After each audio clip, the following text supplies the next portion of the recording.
Hello. నమస్తే తమ్ముడు. ఇది నేను మీరు బైబిల్ కోసం నాతో చాలా ఎన్నిగా మాట్లాడాలని అయితే నేను సర్లే నేను ఎంత మాట్లాడినా నేను మామూలుగానే ఉన్నాను. అయితే నాకు శుక్లాయుర్వేదంలో నాకు చిన్న డౌట్లు ఉన్నాయి, దానికి క్లారిఫై చేస్తే నేను డౌట్లు ఉన్నాయి. శుక్లాయుర్వేదం మీద నాకు చిన్న డౌట్లు ఉన్నాయి, నాకు క్లియర్ చేస్తారు నాకు. దేని మీద? శుక్లాయుర్వేదం వాడు కరెక్ట్ గా పలకమనండి ముందర. ముందు కరెక్ట్ గా పలకాలి. సిక్కులాదిగమా నాకు అంత స్పెల్లింగ్ రాదని నా చదువుకోలేదు. రానప్పుడు డౌట్లు ఎందుకు పెట్టుకోకూడదు? చదవడం రానప్పుడు డౌట్లు పెట్టుకోకూడదు దాని మీద. ఇంకా నీ ప్రాబ్లం, దాని ప్రాబ్లం కాదు. తెలుసుకోవడం తప్పన్నా కాదు. నువ్వు సిక్కుగా పోరా అంటున్నావు, ఏదో మామిడికే పచ్చ నాకు తెలియదు. అవన్నీ మా దగ్గర లేవు. మరి ఏమన్నా నా దగ్గర బైబిలే ఉంది. బైబిల్ తప్ప నేనేం మాట్లాడలేను.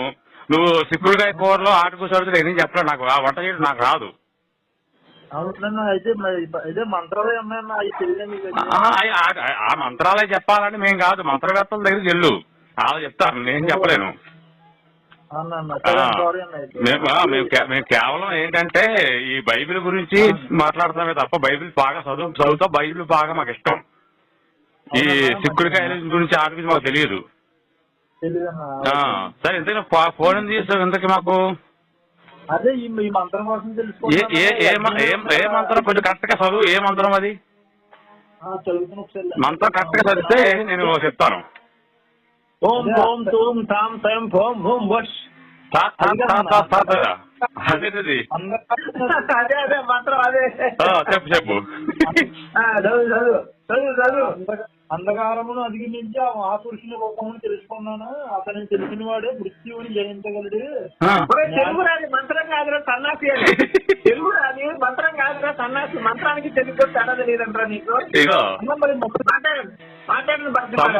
సంస్కృతం శ్లోకాలు వేరు, నువ్వు చదివింది శ్లోకాలు.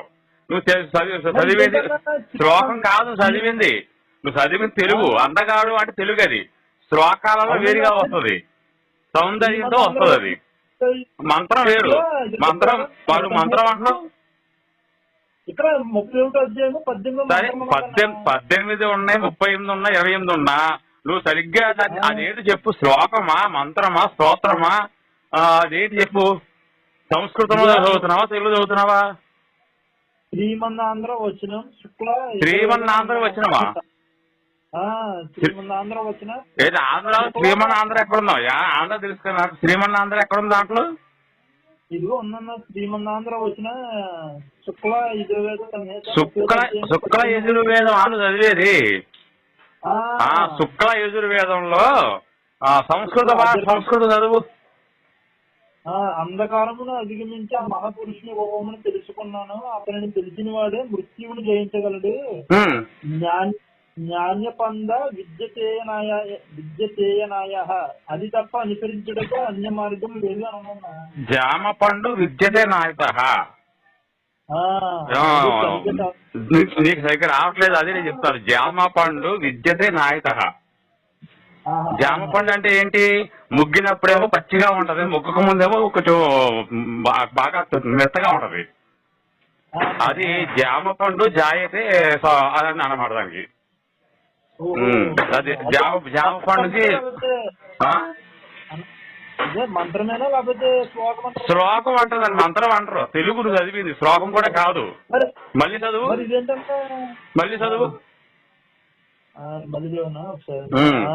అంధకారమును అధిగమించి ఆ మహాపురుషుని రూపమును తెలుసుకున్నాను, అతన్ని తెలిసిన వాడు మృత్యువుని జయించగలడు. అవును.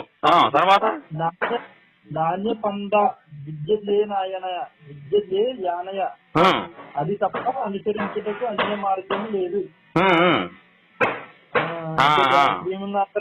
శ్రీమన్నాంధ్ర వచ్చిన శుక్ల యజుర్వేద సంహిత ఉన్నాను.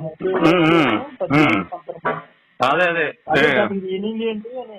దాని మీనింగ్ ఏం లేదు బాబు. జామకాయ ఉందనుకో, మెత్తగా ఉన్నప్పుడు కోసుకొని ఉప్పు కారం వేసుకుని తింటమే. గాథల్లో ఉన్నది అంటే చేసుకో, రికార్డ్ చేసి యూట్యూబ్ లో కాదు మన ఫేస్బుక్ లో కూడా అప్లోడ్ చేసుకో. కానీ అంటే అది అలా క్వశ్చన్ అడిగితే ఇలా సమాధానం ఎలాగే తెలియదు నాకు చేశారని చెప్పకూడదు. తెలుసుకో, తప్పే లేదు. ఎందుకంటే ఇంకోటి అడుగు అడుగు అడుగు అడుగు. అబ్బా నువ్వు బాగా అడుగుతున్నావు తమ్ముడు, బాగా అడుగు అడుగు.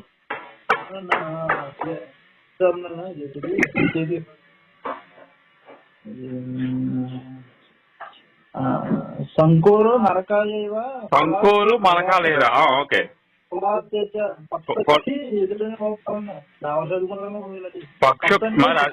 అది ఒకటి చెప్తా విను. నీకు రాని దాంతో ఎందుకు తిప్పలు పడతావు, వచ్చిందంత పడు. చదవడానికి ఇదిలా ఉంది. ఎవరో ఇది దేవుళ్ళే రాశారంటావు లేకపోతే ఎవరైనా తాగి రాశారంటే అర్థం కాదు. చాలా ఇదిగా ఉంది. నాది మిగతా అంటే ఒకటేంటి తమ్ముడు. ఒకసారి నా మాట భావమేమో అవాంఛిత సంతానము వృద్ధి జరుగుట వలన కుటుంబ వారు మరియు కుటుంబ ఆచారమును నష్టపరిచిన వారు ఇరువురికి నరకము సంప్రార్థించినట్టు. అంటే ఇందులో కూడా నరకం ఉందన్న భగవద్గీతలోని. భగవద్గీత యథార్థము భావమేమో అంశాంశత సంతానము వృద్ధి జరుగుట వలన కుటుంబము వారు మరియు కుటుంబ ఆచారమును నష్టపరిచిన వారు ఇరువురికి నరకము సంప్రాప్తించిందంట. పిండోదక క్రియలు సంపూర్ణముగా చేయబడితే అటు అధర్మ కుటుంబాలకు చెందిన పితరులను ఇది పితరులు పతనము నొందిరంట అన్న. చాలా ఇదండి ఇది పొలంతా వాళ్ళు చేసుకుంటారంట. భగవద్గీత ఉందన్న. నాకు అర్థం అలా వచ్చిందా? చదువు అన్న. నేను చదువుతాను, విను విను. నేను చదువుతాను విను. అయితే ఉండమని నేను చదువుతాను, నువ్వు చెప్పావు కదా. ఇదే అదే తమ్ముడు చదువుతా వినుమని. నేను కూడా నా మాట నేను ఇంకా భగవద్గీతలోనే ఉందేమో లేదు, బైబిల్లో ఉందేమో నరకం అనుకున్నాను. ఇందులో కూడా ఉన్నాను నరకం. అరే కులం చాలా సిల్లిగా ఉందండి ఇది. కులాంతర వివాహం చేసుకుంటే అరే ఇదేంట కులం. అరే భగవద్గీతలో ఉంది ఇది. భగవద్గీతలో ఉంది. ఎన్నో శ్లోకం, ఎన్నో అధ్యాయం తమ్ముడు. ఎన్నో అధ్యాయం, ఎన్నో శ్లోకం. ఒకటే 42 అన్న. 1:44. ఆ పొలం వారు ఆ పొలానికి చెందిన పితరులను నరకానికి వెళ్తారంట. ఇది చాలా సిల్లి క్వశ్చన్ అనేది. అంటే కులాంతర వివాహాలు జరిగితే అవాంఛిత సంతానం కలుగుతుందంట. Silly question. నచ్చని బైబిల్ ఉందనుకున్నా నచ్చనే. భగవద్గీతలో అంటే నష్టకృతి 12, 120, మనుస్కృతి ఏమో 10, 24. బైబిల్లో ఇందులో కూడా ఉందా? ఇందులో లేదని చెప్పలేదు కదా తమ్ముడు. ఇందులో కూడా నరకం ఉంది. లేదు ఉందా? నాకు తెలిసి నరకం ఉంటది. నరకం ఖచ్చితంగా నరకం ఉంటది. చదువు రాకుండా వచ్చాడు నటించిన, తర్వాత క్రిస్టియన్స్ మతంలోకి వెళ్ళి హిందువులా నటించిన నరకం ఖచ్చితంగా వేస్తారు. నటించకూడదు ఎప్పుడు కూడా. రెండోది ఏంటంటే హిందూ క్రిస్టియన్స్ లోకి వెళ్ళి హిందూ దేవీ దేవతలు చెప్పిన నరకంలో పడిపోతారు. తర్వాత ఇంకోటి మతం మారితే కూడా నరకంలో పడిపోతారు. అయ్యా శాస్త్రులారా, పరిచయురాలా, మీరు ఒకటి మతం మార్చినప్పుడు భూమిని ఆకాశాన్ని చుట్టూ వచ్చేదారు. వాడు మీ మతంలో కలుపుకున్న తర్వాత వాడిని 2 ఇంతలు నరకపాతులు చేయదురు అని చెప్పి రాస్తుందయ్యా. అవునన్నా. చెప్పు. డౌట్ ఉంటే అన్న డ్యూటీకి వెళ్ళిపోతే ఉందన్నా. చెప్పే. అసలు మతం అంటే ఏంటన్నా? నువ్వు పెద్దలు నేను గౌరవించాలన్నా. అసలు మతం అంటే ఏంటన్నా? మతం అంటే ఏంటి తమ్ముడు? ఇదిగో ఇవే మతాలంటే ఏముంది. ఇప్పుడు క్రిస్టియన్స్ మతము, తర్వాత ముస్లిమ్స్ మతము, ఈ మతాలు దేవుడు కాదు మతం. అది మతం అంటే ఇప్పుడు ఏదో హిందూ మతం, క్రిస్టియన్ మతం, ముస్లిం మతం. హిందూ మతం అంటారు తమ్ముడు. హిందూ అనేది మతం అంటారు. హిందూ అనేది ధర్మం సనాతన ధర్మం అంటారు. మిగతా వాటికి ఏదో చైనీస్ జైనులు ఉన్నారనుకో, వాళ్ళు కూడా మతమే. జైనీ మతస్థులు అంటారు. బుద్ధ మతస్థులు. ఓన్లీ హిందూ అనేది ధర్మం, సనాతన ధర్మం అంటారు. దాన్ని మతం అంటారు. ధర్మం అంటే ఏంటన్నా? మంచి అంటే మంచి అనేది ఎక్కడైతే ఉందో దాని ధర్మం అంటారు తమ్ముడు. చెడు అయితే ఎక్కడైతే ఉందో దాన్ని మతం అంటారు తమ్ముడు. ఓహో అన్న, మతానికే దానికి సంబంధం అన్న. కులం అంటే అన్న?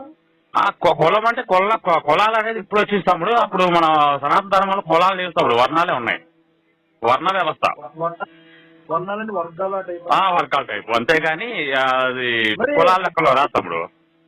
మరి ఇప్పుడు ఇదేంటో మరి భగవద్గీతలో ఇప్పుడు నేను చదివాను కదా, అందులో ఏంటన్నా మరి కులం వారికి నీకు అంత సందేహం తెలియాలి అంటే నువ్వేం చేయాలంటే పక్కన ఎవరన్నా పండితులు ఉంటారు కదా, వెళ్ళి వాళ్ళ దగ్గరికి వెళ్ళి అడుగు, వాళ్ళు చెప్తారు. మనం నువ్వు చెప్పిన అన్ని కూడా